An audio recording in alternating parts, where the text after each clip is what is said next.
તમે જોઈ શકો છો ચણાનું શાક એકદમ કેટલું મસ્ત બન્યું છે। તમે ઘરે એકવાર જરૂર ટ્રાય કરજો।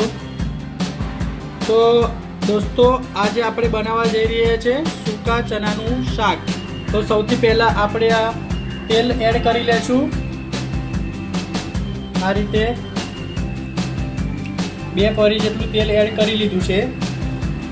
તેલ થઈ જાય એના પછી આપણે અંદર એડ કરીશું 1 ચમચી જીરું। આ 1 ચમચી જીરું એડ કરી દીધું છે। જીરું ફૂટી જાય અંદર એના પછી આપણે અંદર ડુંગળી એડ કરીશું। તમે જોઈ શકો છો જીરું અંદર ફૂટી ગયું છે। હવે આની અંદર આપણે આ ડુંગળી એડ કરી દઈશું।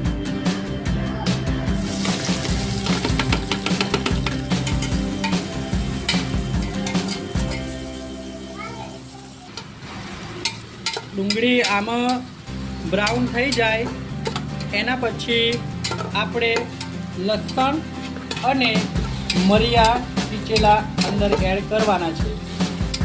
આ લસણ અને મરી પીચેલા છે એ આની અંદર એડ કરી દેવાના છે।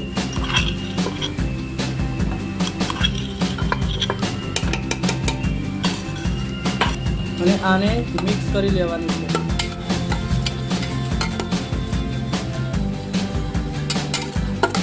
આ રીતે તેલની અંદર ફ્રાય થઈ જવું જોઈએ। અત્યાર સુધી આપણે ડુંગળી એડ કરી છે, તેલ એડ કર્યું છે, લસણ અને પીચેલા મરિયા એડ કર્યા છે। એના પછી આપણે અંદર એડ કરીશું ટામેટાં। રેસીપી લાસ્ટ સુધી જોજો તો સારી રીતે તમારે ચણાનું શાક બની જશે। આ રીતે મિક્સ કરી લેવાનું છે।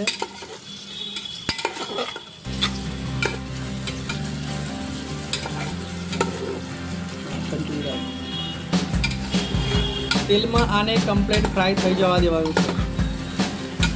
ગેસની ફ્લેમ મીડિયમ રાખીને આ બધું શેકજો તમે। હા, મોસ્ટ ઓફલી શેકાઈ ગયું છે। હવે આના પછી આપણે અંદર એડ કરીશું મરચું।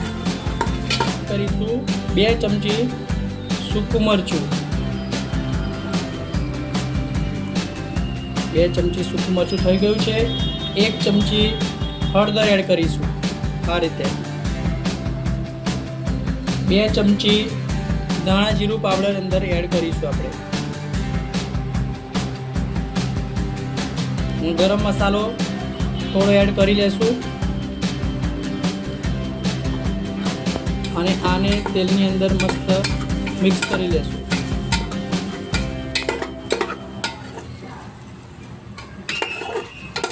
તમે જોઈ શકો છો મસાલો મિક્સ થઈ ગયો છે। આ રીતે 2-5 મિનિટ ફેરવી લેવાનું છે। વિડીયો લાસ્ટ સુધી જોતા રહેજો, સ્ટેપ બાય સ્ટેપ કરતા રહેજો તો તમારું શાક મસ્ત રીતે બની જશે।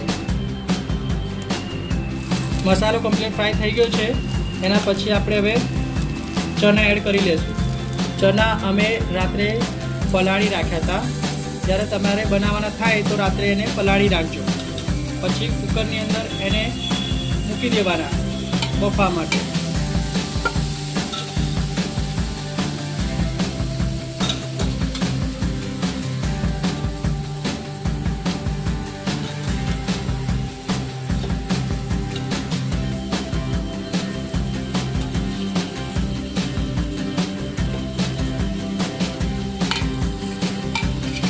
એને ઘુમાવી લેવાનું છે, મિક્સ કરી લેવાનું છે। કમ્પ્લીટ રીતે મિક્સ કરી દેજો। મસાલો બધો ચણાની અંદર મિક્સ થઈ જવો જોઈએ।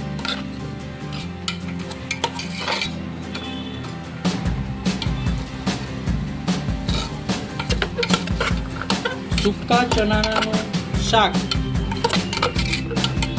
આજની રેસીપી। તો વિડીયો સારું લાગે તો વિડીયોને લાઈક કરજો।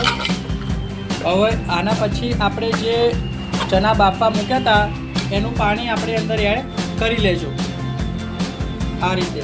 તમારે નવું પાણી એડ કરવું હોય તો એડ કરી શકો છો, પણ આ પાણી અંદર આપણે એડ કરવાથી એનો સ્વાદ પાક્કો અંદર મળી જશે.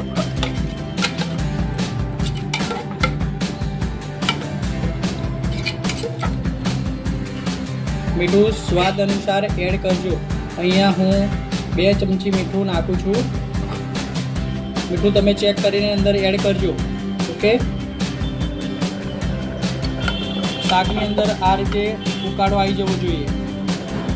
તમે જોઈ શકો છો અંદર ઉકાળો આવી રહ્યો છે.